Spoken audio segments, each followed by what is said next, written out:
এই যে শবে বরাত আসছে, ভাগ্যে ভালো কিছু লেখা হয় শবে বরাতে, এই বিশ্বাস থেকে হুমড়ি খেয়ে মানুষ মসজিদে আসে, ঠিক না ঠিক?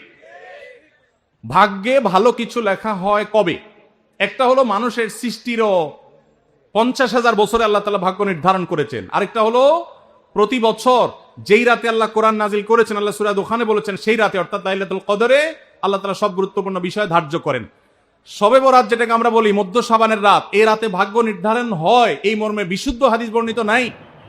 তারপরে আমরা জেনারেলি বলি ভাগ্যে যেন ভালো কিছু আল্লাহ লেখেন, আপনার নসিবে যেন ভালো কিছু আসে, আপনার রিজিকে যেন আল্লাহ বরকত দান করেন, এর জন্য বেশ কিছু আমল আমরা কোরআন হাদিসের আলোকে বলতে পারি, সাজেশন দিতে পারি। তবে তার আগে আমাদেরকে জানতে হবে যে ভাগ্য সুপ্রসন্ন হওয়া বা রিজিকে বরকত হওয়া বলতে কি বুঝায়। ভাই, রিজিকে বরকত হওয়া বলতে বুঝায় আপনি যা কামাই করবেন এর ভিতরে আল্লাহ তাআলা কল্যাণ দিবেন, যা কামাই করবেন এর ভিতরে বরকত হবে, প্রাচুর্য না, অনেক টাকা না, যা হবে এটাতে কি হবে? বরকত হবে। আমরা কি বরকত চাই না সম্পদ বেশি চাই? বরকত চাই। বরকত যদি চান, এক নম্বর হলো ঈমান এবং তাকওয়া লাগবে। আল্লাহ বলেছেন ওয়ালাউ আন্না আহলাল কুরআন আমানু ওয়াত্তাকাও লাফাতাহনা আলাইহিম বারাকাতিম মিনাস সামা। যদি কোন জনপদের লোকেরা ঈমান আনে, আল্লাহর ভয় অন্তরে লালন করে, আল্লাহ বলেছেন আসমান থেকে বরকতের সব দুয়ার খুলে দেওয়া হবে। এজন্য ভাই, ঈমান যদি থাকে, তাকওয়া যদি থাকে, গুনাহমুক্ত জীবন গড়ার সংকল্প যদি থাকে, বরকত আসবে জীবনে। নাম্বার 2, ইস্তেগফার বেশি বেশি করলে, আল্লাহ বলেছেন সূরা নূহের মধ্যে, যদি কেউ ইস্তেগফার করে, নূহ আলাইহিস সালাম তার জাতিকে বলেছেন ফাকুল তুস্তাগফিরু রাব্বাকুম ইন্নাহু কানা গাফফারা ইউরসিলিস সামাআ আলাইকুম মিদরারা ওয়া ইমদিদুকুম বিআমওয়ালিন ওয়া বানিন ওয়া ইয়াজআল লাকুম জান্নাতিন ওয়া ইয়াজআল লাকুম আনহারা। আল্লাহ নবী নূহ আলাইহিস সালাম বলেছেন, আমি আমার জাতিকে বলেছি তোমরা আল্লাহর কাছে ইস্তেগফার করো, ক্ষমা প্রার্থনা করো। বেশি বেশি ইস্তেগফার করলে আল্লাহ তাআলা রিজিকের মধ্যে বারাকা দিবেন, অভাব দূর করবেন, সম্পদে এবং আল্লাহ তাআলা বরকত দান করবেন। তাহলে 2 নম্বর আমল হলো ইস্তেগফার করা, রিজিকে বরকত হবে ইনশাআল্লাহ। নাম্বার 3, শুকর আদায় করা। আল্লাহ বলেছেন লা ইন শাকারতুম লা আযীদান্নাকুম। আপনি কোনো কিছু পেয়েছেন, আলহামদুলিল্লাহ বলেন, যা পাইছে শুকর আদায় করেন, আল্লাহ নিয়ামত বাড়ায় দিবেন। নাম্বার 4, দান সাদাকা করা। আল্লাহ তাআলা বলেছেন ইয়ামহাকুল্লাহুর রিবা ওয়া ইউরবিস সাদাকাত। আল্লাহ সুদকে ধ্বংস করবেন, তবে সাদকা এবং দান এটাকে আল্লাহ তাআলা বাড়িয়ে দিবেন। এই জন্য কেউ যদি দান করে আল্লাহ তাআলা তাকে কি দেন? বরকত দান করেন তার রিজিকে। তারপরে 5 নম্বর হলো আত্মীয়তার সম্পর্ক রক্ষা করা। নবীজি সাল্লাল্লাহু আলাইহি ওয়াসাল্লাম বলেছেন মান সাররাহু আন ইউবসাতা লাহু ফি রিজকিহি আও ইউনসালাহু ফি আথরিহি ফালিয়াসিল রাহিমা। যে ব্যক্তি চায় তার আত্মীয়তার সম্পর্কে, যে ব্যক্তি চায় তার হায়াতে বরকত হোক, তার রিজিকে বরকত হোক, সেই জন্য আত্মীয়তার সম্পর্কের সাথে সম্পর্ক ভালো রাখে, আত্মীয়দের সাথে অর্থাৎ রক্ত সম্পর্কে আত্মীয়দের সাথে যেন সম্পর্ক কানেক্টেড রাখে, বিচ্ছিন্ন না করে, তাহলে তার রিজিক এবং হায়াতে বরকত হবে।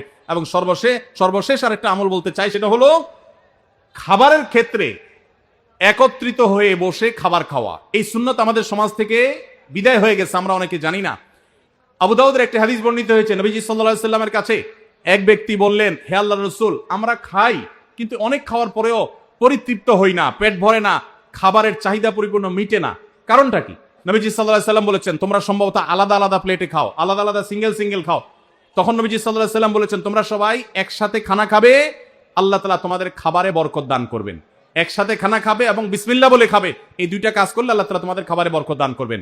এজন্য ভাইরা, বাসা বাড়িতে এক প্লেটে স্বামী স্ত্রী 2জন আছেন, এক প্লেটে খাবেন, বাচ্চাদেরকে নিয়ে বড় প্লেট নিয়ে খানা খাবেন, এটা সুন্নত। নবীজি সাল্লাল্লাহু আলাইহি ওয়াসাল্লাম উৎসাহ দিয়েছেন, কিন্তু আমাদের সমাজ থেকে এটা এখন হারিয়ে গেছে, নাই বললে চলে। আমরা সবাই যার যার মতো খানা খাই।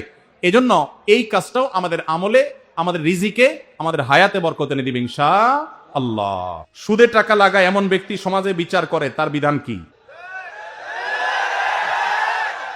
সুদে টাকা লাগায় এইরকম আসামি থাকলে তার নিজেরই তো বিচার করা উচিত, সে আবার কিসের বিচার করবে? মুসলমানদের সমাজে হারামখোররা কখনো বিচারকের আসনে বসতে পারা উচিত না। মুসলমানদের উচিত এগুলোকে সতর্ক করা, এগুলো সতর্ক থাকা। আল্লাহ আমাদেরকে তৌফিক দান করুন। যে সমস্ত মানুষ হারামের সাথে খুল্লম খোলা সম্পর্ক, মুসলমানদের সমাজে কিভাবে তাদেরকে বিচারক হিসেবে ডাকেন? আর ভালো মানুষের কি অভাব পড়ছে এলাকা? সুদখোর ছাড়া ভালো মানুষ কি নাই এলাকায়? তাহলে কেন সুদখোরকে দিয়ে বিচার করতে হবে? যে আল্লাহর ভয় যার মধ্যে নাই, সে কিভাবে ন্যায়সঙ্গতভাবে বিচার করবে? কিভাবে আশা করা যায়? আল্লাহ আমাদের ভাইদেরকে সবাইকে হেদায়েত দান করুন। যারা সুদের কারবারে জড়িয়ে আছেন, আল্লাহর ভয়ে হারাম থেকে সরে আসুন। আকিকা না দিলে কি শিশুর বিপদ কাটে না? আকিকা না দিলে শিশুর বিপদ কাটে না এমন কোনো কথা কোরআন হাদিসে নাই। তবে আকিকা দেওয়া এটা গুরুত্বপূর্ণ একটা আমল। আল্লাহ কাউকে পুত্র সন্তান দান করলে 2টি ছাগল, আর কন্যা সন্তান দান করলে 1টি ছাগল জবে করা, এটা নবীজি সাল্লাল্লাহু আলাইহি সাল্লামের সুন্নাহ। এটা জন্মের 7ম দিনে, না হলে 14তম দিনে, না হলে 21তম দিনে করবেন। সেটাও যদি কোনো কারণে না হয়, পরে যে কোনো সময় করলেও আদায় হয়ে যাবে। এমনকি কারো শিশুকালে যদি আকিকা দেওয়া না হয়, বড় হওয়ার পরে তার আকিকা দিলেও আদায় হয়ে যাবে। এই আকিকা এটা না দিলে যে বিপদ কাটে না, এরকম কোনো কথা নাই। তবে হ্যাঁ, বিভিন্ন হাদিসে নবী সাল্লাল্লাহু আলাইহি ওয়াসাল্লাম বলেছেন, কুল্লু গুলামিন মুরতাহানুন বিআকিকাতিহি, বাচ্চার এটা আকিকার উপরে সে অনেকটা ডিপেন্ডেন্ট থাকে। এই হাদিসের ব্যাখ্যা অনেক মুহাদ্দিসরা বলেছেন, আকিকা না দিলে, আকিকা দেওয়ার ফলে সে বিভিন্ন ক্ষয়ক্ষতি থেকে বেঁচে থাকতো। অনেকে বলেছেন শয়তানের কুমন্ত্রণা থেকে বেঁচে থাকে আকিকার মাধ্যমে, এটা থেকে সে আর বাঁচতে পারে না, ওই ক্ষতি তাকে স্পর্শ করার সম্ভাবনা থাকে। তবে কেউ আকিকা দিতে পারলো না, অন্য কোনো আমল করলো তার সন্তানের জন্য, আল্লাহ তাআলা তাকে সেভ করতে পারেন। এমন কোনো কথা নাই যে আকিকা না দিলেই তার সন্তানের বিপদ কাটবে না। তবে আকিকা দেওয়া উচিত, এর মাধ্যমে সন্তান নানাভাবে উপকৃত হয়, নানাভাবে সেভ থাকে, নিরাপদে থাকে। আল্লাহ আমাদের যাদের সামর্থ্য দিচ্ছে তাদেরকে আমল করার তৌফিক দান করুন। আইডি কার্ড ও পাসপোর্ট বানানোর কাজ করা হালাল নাকি হারাম?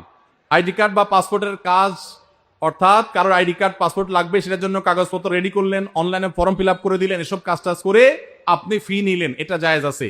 কিন্তু আপনি আইডি কার্ড এবং পাসপোর্ট অবৈধ উপায়ে, যেটা পাওয়ার কথা না সেটা পাওয়াই দিবেন, যেটা 10 দিনে পাওয়ার কথা সেটা 5 দিনে পাওয়াই দিবেন, এই রকম করে যদি আপনি অফিসারদের সাথে তলে তলে লিঙ্ক করে, ঘুষের লাইন করে আর ক্লায়েন্টের কাছ থেকে টাকা নেন, তাহলে সেই উপার্জন আপনার হারাম।